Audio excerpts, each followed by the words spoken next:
Hey everyone, welcome to another video. So today I'm going to be doing a patch rundown. This is my second patch rundown. My first one I did was patch 10.4. Second one here, patch 10.5. Now, quickly looking over the patch highlights, guys, we actually see that there's only probably 2 mid-champions that potentially have gotten changed, although I've seen that there's a few changes to items we can cover.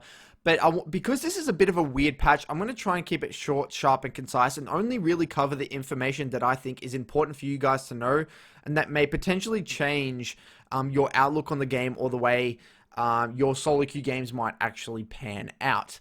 So quickly going up here, what do we see? It looks like they're trying to solve this 0 CS top lane problem, you know, the one with the Soraka and Sona who's been ruining everyone's games, and specifically even pro play. So it's actually good for them to see how they get rid of that completely. I actually thought they got rid of that completely before, but obviously not. And it looks like here they're also trying to do something to Ornn and Set, which will be interesting to see what they do, because I think those two champions are incredibly strong at the moment. And now the juicy stuff, guys. We've got some ARAM changes. Nice. Woohoo! Can't wait to see what those ARAM changes are. Alright, let's get into it. Now, quickly, got to cover the skins. It's absolutely essential, guys. What do we see? We see Hextech, Sejuani. Now, I'm actually been saving up my gemstones here, guys, because I've been deciding what do I want to spend my gemstones on, and this one looks pretty insane. So, I'm pretty happy I saved it, because I actually love Sej. Might be a cool champion to get on. And what do we got here? Black Frost Rek'Sai. Now, this looks so much like a Nivea. I mean, maybe that's what they're going for, the whole Black Frost aesthetic. But I don't know. I think the Eternum Rek'Sai is still cooler. Black Frost, Renekton, another Renekton skin. Are you kidding me? They've got like 300 Renekton skins. I think that's a bit over the top, but I don't think Renekton needs any more skins. You know, show some Vel'Koz some love. You know, even some Xerath or even Azir. Give those champions more skins. Black Frost and Alistar. That looks pretty sick. I love Ali. I love all those engaged supports. So he looks pretty intimidating, and I'm scared right now. I'm shaking in my boots. All right, now what do we got? Straight away, champions. Now, Ali is the first one off the block. So we see base health increase, which is always nice.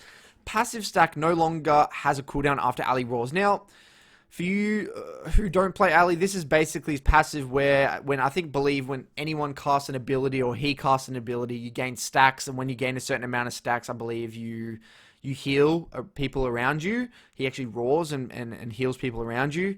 I'm assuming how it worked before, that there was a cooldown. You can only gain stacks after 3 seconds. Now it's just immediate, but you still can't proc more than once every 3 seconds. So this is probably only gonna really affect him in team fights. I don't think this is gonna change skirmishes too much. Like, he may get like 2 roars off instead of 1, but it's not really a game changer. I don't think this is going to change people from picking up Ali when they didn't before. Now, I think Ali is an extremely healthy champion for the game. At the moment, I'm kind of sick of seeing Senna and Nautilus in my games. I think Ali is a really cool champion. I think this is going in the right direction. I do think he needs a little bit of a nudge just to get him back up to that top tier of a champion, because at the moment he kind of gets rolled over a little bit. But I think Ali is an awesome champion, so this may, help him out. I still think he'll struggle in solo queue because he gets counterpicked so well, and whenever you have an opportunity to pick Alistar, it's like, why not just pick, Nautilus, something like that. So, be interesting to see what that does in our solo queue games. I don't think it's going to change too much.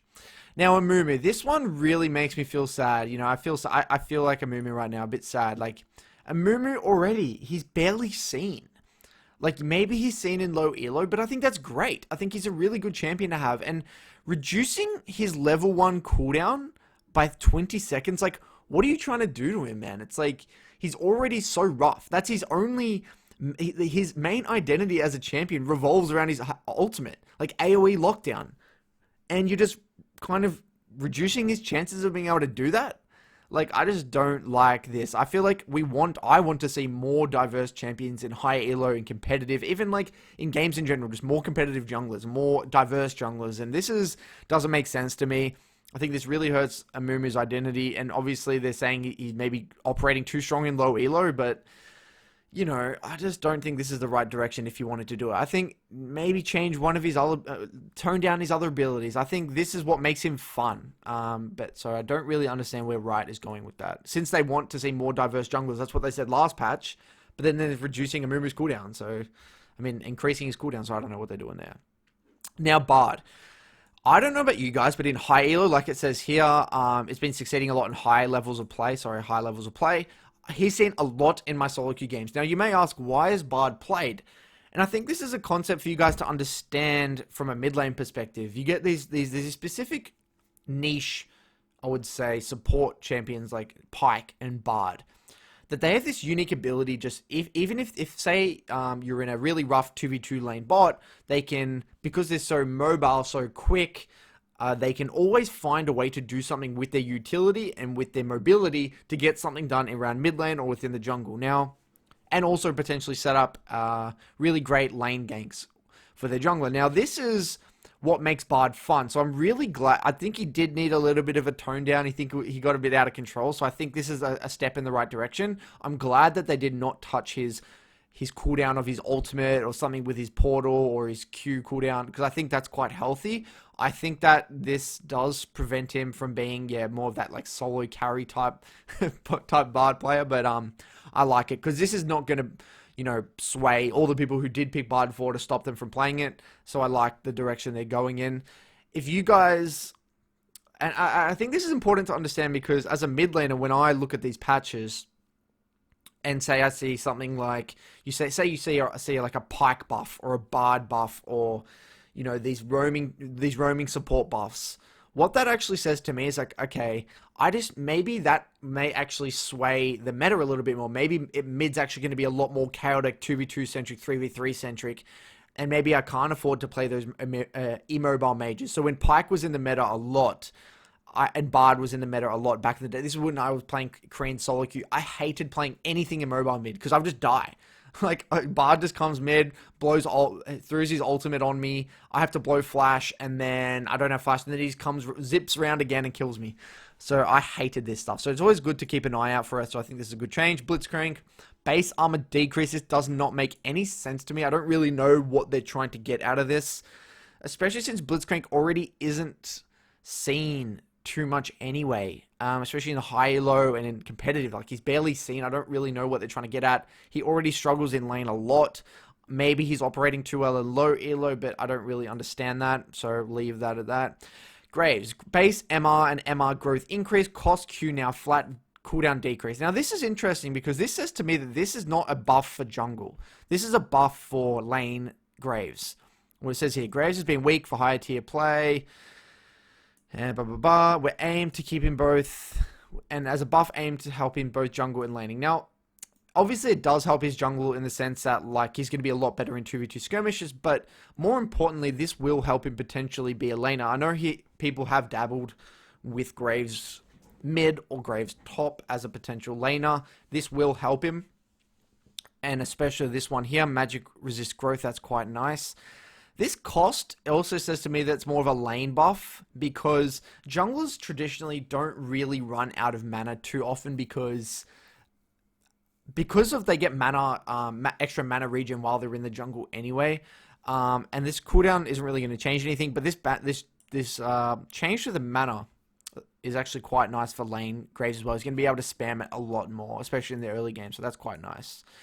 I don't know whether we'll see. I think this will depend on the item changes. I believe there's more item changes in this specific patch, so we'll get to it. Maybe we can tie it all together with specific, see here down the items. But alone, I don't think this is going to change lane Graves too much. I think it really depends on what they change with the items. Now, Kai'Sa.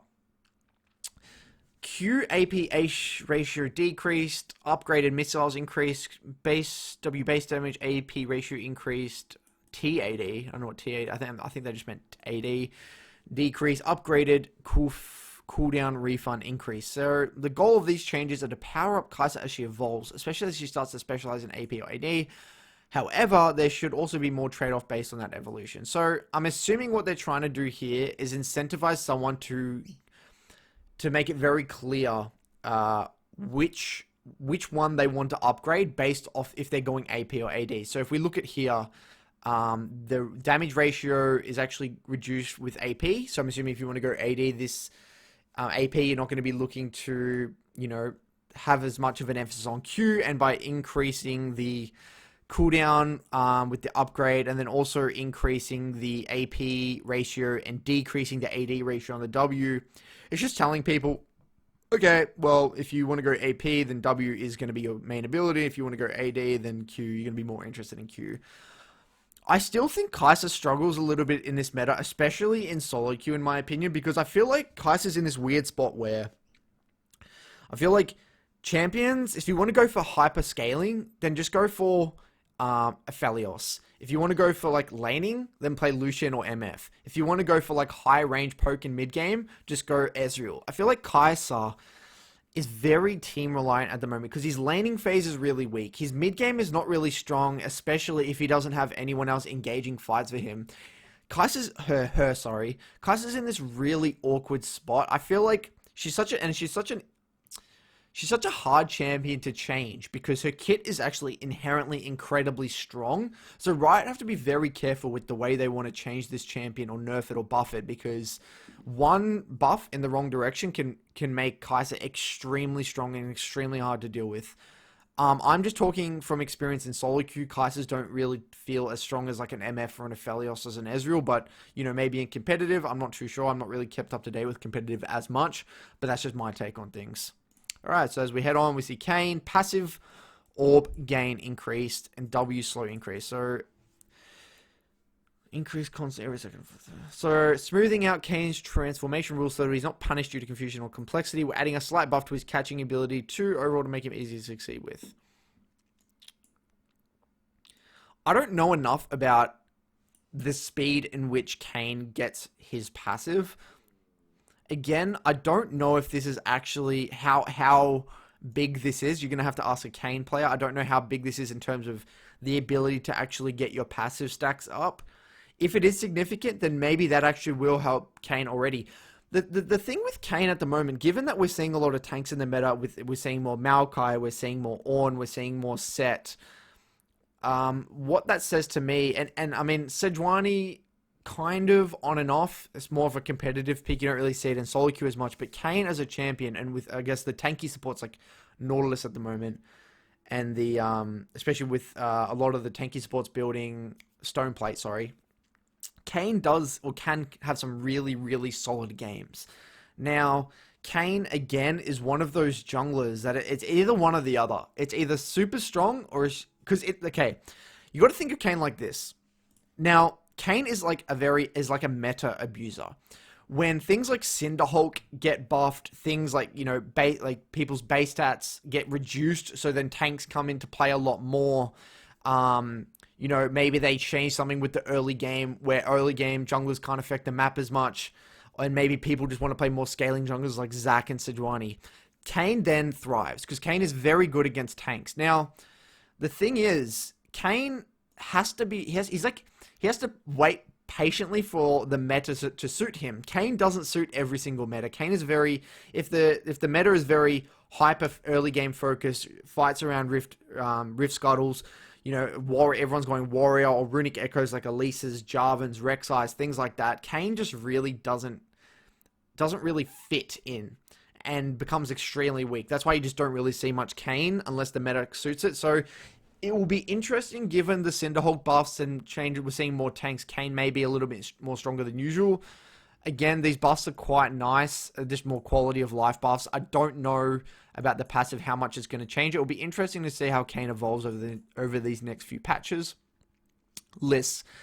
QAP ratio increase. We're putting some power back into Lissandra's cold bread and frozen butter ability. That's a good one, right? So enemies know they can't just eat them willy-nilly. Now, I just don't see this being a significant change. The only reason this would be a significant change, if for some reason this Q buff actually allowed List to clear caster creeps with 1 Q instead of 2. I don't know what level that is with List once she gets Ludens. I'm not too sure. But I don't think this is really going to change anything with Liz. I think the problem with Liz at the moment is that she doesn't have the lane strength. I think that they've really gutted her laning, so she can't really survive in laning. And when Liz was strong, that was when Aftershock was strong. and they actually nerfed Aftershock for people that don't build tankiness. So when you go Aftershock Lysandra, it just doesn't scale well at all, and she doesn't really have an identity at the moment. Like, she needs to push and roam, but she can't push and roam because she loses 1v1. So I think if they're going to do anything to Lys, they either need to... And she can't spam abilities because she goes so much. So what they need to do with Lys is they either need to increase her mana regen per level, growth rate or whatever, or her base mana, or do something with something maybe even with like the E cooldown, maybe reduce that so she can be a lot more mobile. I'm not sure. They need to do something about her, making her a lot more, I guess, self-sufficient in the lane in order to set up ganks, because at the moment I don't think this is really going to do that. Moving on, Neeko. Great base attack speed growth and ratio increased, E AP ratio increase, R shield increase.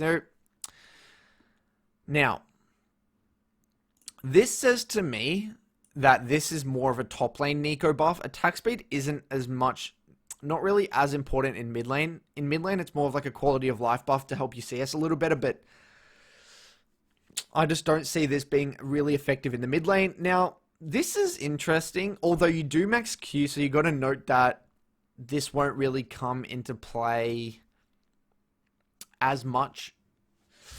Now, how does this change Neeko?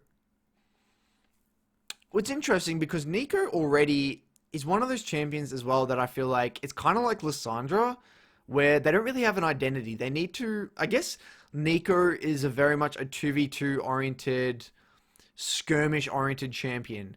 Now, do these, the way I like to think of it is, given the identity of Neeko, do these changes either strengthen or make her identity clearer, or even potentially change her identity? Now, I guess it does, because her skirmishing is going to be obviously a lot more damage, a bit more attack speed. The shield one is actually this is a very big buff in terms of the shield. Now this is what I'd be looking at. I don't know how much this is going to change her burst combo. Obviously it's going to help her scale a little bit more, because I think her early laning phase is very much based around her Q and auto attacks, less about her E. But I think that this R is very, very big for skirmishing. Now, if you think about it, Neeko already is so squishy in those skirmishes, and she has to get very, very up close and personal with people. She has to get within her ultimate, and not, if she doesn't have Zhonya's, she's going to be quite vulnerable. Now, this shield is going to help her out a lot. I actually like it. I'm thinking about if she'll be meta. She may actually come back, maybe as more of a utility top laner, given these attack speed buffs. Because I think in mid lane she gets bullied too much. I think if she were to come back in mid lane, she would have to be more of a Q buff, or maybe an E cooldown reduce. But because I just think about myself, put myself in shoes of like a champion select. When am I ever going to look to pick Neeko? The only time I would look to pick Neeko is if I had, say, like a Jarvan or a Rek'Sai jungle, like or a Lee Sin, an aggressive AD jungle, and I'm versing a mobile mage like an Orianna or a Ryze, or maybe even a Cassio, and would look for early 2v2 skirmishes and try to snowball.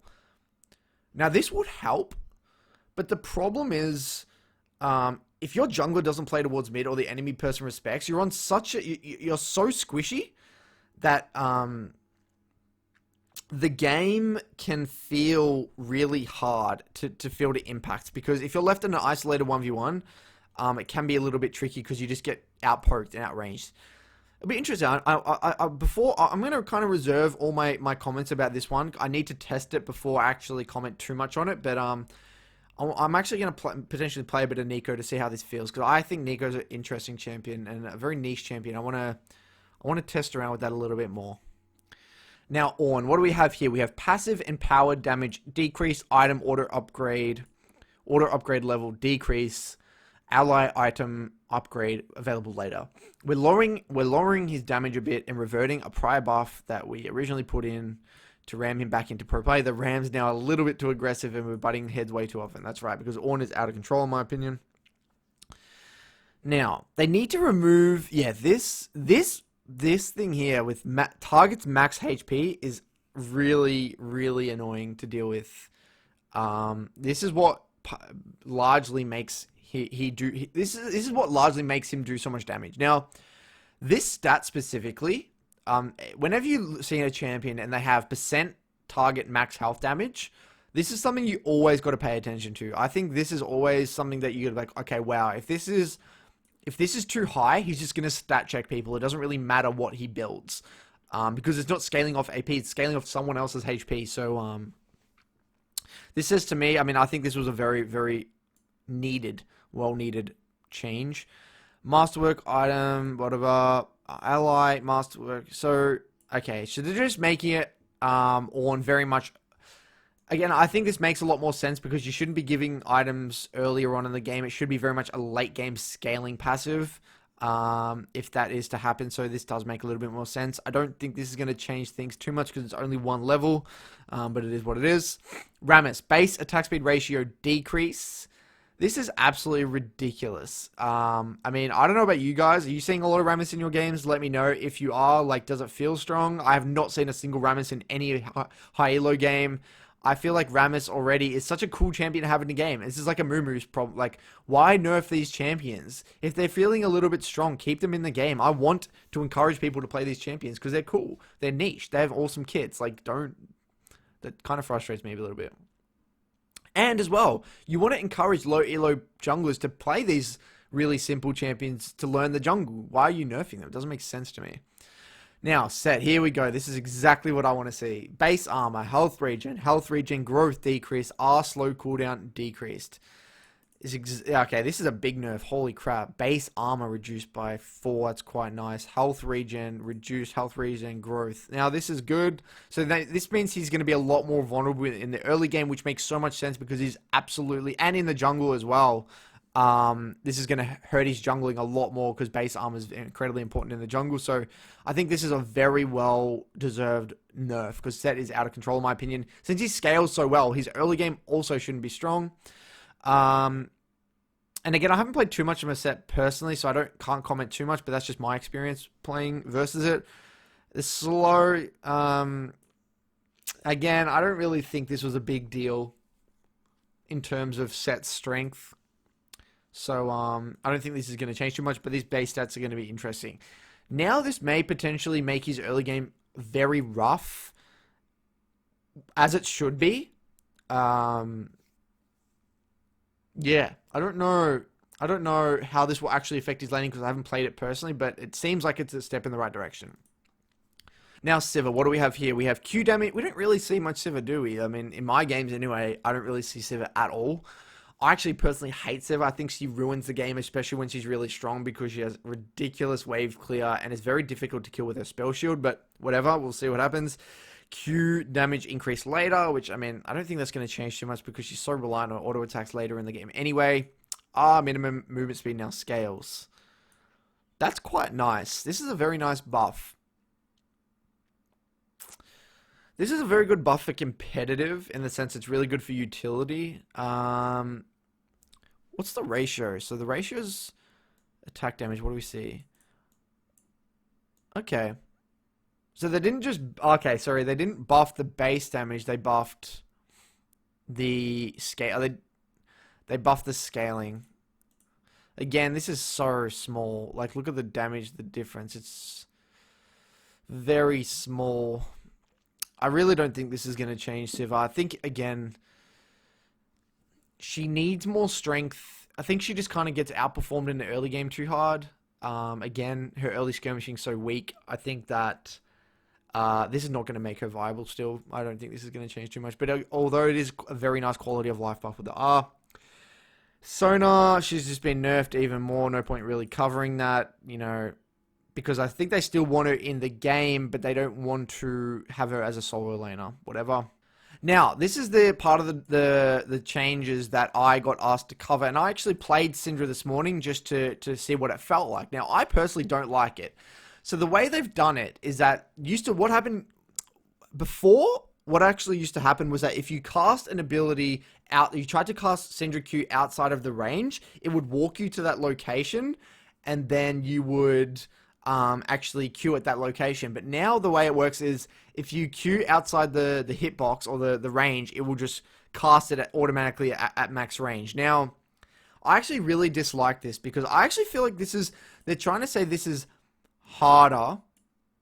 They're trying to say they're going to make it easier for people. Make her QE combo easier to pull off. But I actually don't like this change for me personally because I loved to kind of, because Syndra's all about pushing her limits and going past the range and knowing the range. I think it makes it a lot harder for Syndra mains because now you got to really know the Q range. You can't afford to just press it past it. You just can't afford to press it in the location you want it and expect that's where the Q is going to go. So this actually makes it harder, and it takes a little bit of time to get used to, especially when you're in the mid game trying to poke people from a distance and look for those QEs. It can be a little bit awkward. So I recommend, guys, if you are going to play Syndra, or if you're MF or Syndra player or Varus player, sorry, go into a practice tool, test it out a little bit, and you'll get a feel for it. But it is quite annoying personally. Now, jungle champions. Last rounds, what are they doing here? Last patch's round of jungle champ pool changes went well. Lots of players in the target skill range will be finding success trying the new picks out. Without these picks also crushing the competition at high parts of the ladder, Mort and Darius were underperformers in the pack, so we're giving them a bit more help. I don't know why they're obsessed with having Darius and Mordekaiser as junglers, but it is what it is. They're just trying to make them a little bit stronger. Mordekaiser jungle and Darius jungle and Poppy jungle, whatever. I mean, I still think they're pretty bad junglers, so I don't really see them ever being too viable unless they're just stat check people, which Mordekaiser may be able to because he's such a strong champion. But, you know, Poppy and Darius, like, get out of here, man. So now let's get into the top lane stuff. Top lane significance. Now this is quite an interesting change. So what do we see here? Turret plates grant more gold, take more damage from melee champions, and are more resilient to group pushes. Now this is interesting because this says to me that they basically want top laners to have more of an impact on the game. Now look at this. Gold per plate increased by 40. Turrets take 17% reduced damage from ranged champions. So they're specifically directing this buff for melee champions. And the outer turret armor has been reduced. NMR has been reduced. And it's only for solo because, again, the more people, the more resistance it will have. Now, this is interesting because, I mean, I don't know if you guys seen on Reddit, but top laners always complain, oh my god, we can't carry, top lane's just a shit roll, whatever. I mean, I like the direction of this. This is interesting because it will probably make more sense with the item changes, but this will definitely make champions like Camille, Darius, Jax, all these very melee-oriented carry champions be able to have more of an influence on the game. But they got to be a little bit careful here because giving those champions gold can make them run over a game. Now, and this makes so much sense with buffing Blade of the Ruin King. Look, current health damage increase for melee champions. So again, they're buffing these melee top champions to give them more of an option to actually split push and break towers. Now, I'm assuming this is to counter the buff of champions like Ornn and Set and all these tanks where they can just kind of sit top and, you know, be really annoying. Now they're really encouraging, you know, these melee carry top laners. You know, that also makes sense by them buffing Ravenous Hydra and buffing Titanic Hydra.